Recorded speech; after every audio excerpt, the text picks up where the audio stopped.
Buenos Aires. Los soldados del Regimiento de Caballería de Tanques 10 y de la Base de Apoyo Logístico Tandil prepararon y ejecutaron el mantenimiento de sus vehículos de combate TAM para ejercicios que se realizarán próximamente.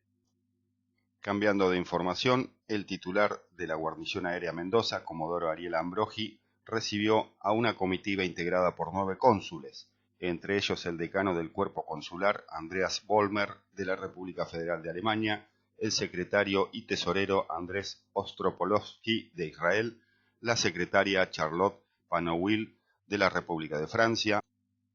la embajadora Mitzi Valente da Costa, de la República Federativa de Brasil, la licenciada Cintia Valencia, del Estado Plurinacional de Bolivia, Eduardo Scott, de la República de Chile, Homero Pineda Rodríguez, de la República Oriental del Uruguay, Octavio Chirca, de la República de Rumania, y Carlos Pulenta, del Reino Unido, Gran Bretaña, Irlanda del Norte y Finlandia.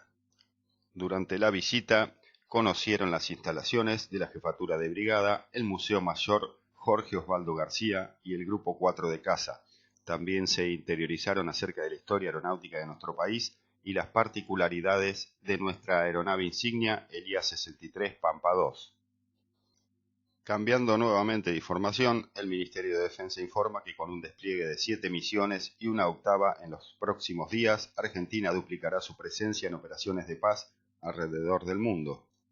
Las misiones donde se encuentran desplegados nuestros efectivos son UNFICYP de Chipre, MINURSO, Sahara Occidental, UNSO, Medio Oriente, MINUSCA, República Centroafricana, UNBMC Colombia, UNMO, GIP, India y Pakistán, UNIFIL, Líbano y UNDOF, Altos del Golán. De esta manera, Argentina ratifica así su compromiso con una política de Estado que sostiene ininterrumpidamente desde la década del 50, en el entendimiento de que la solución de diferentes formas de conflicto debe resolverse pacíficamente a través de los canales políticos y diplomáticos.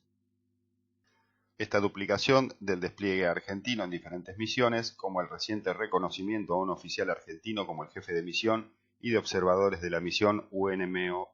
GIP, testimonian la confianza y reconocimiento de la Organización de las Naciones Unidas respecto a la preparación y profesionalismo del personal militar argentino.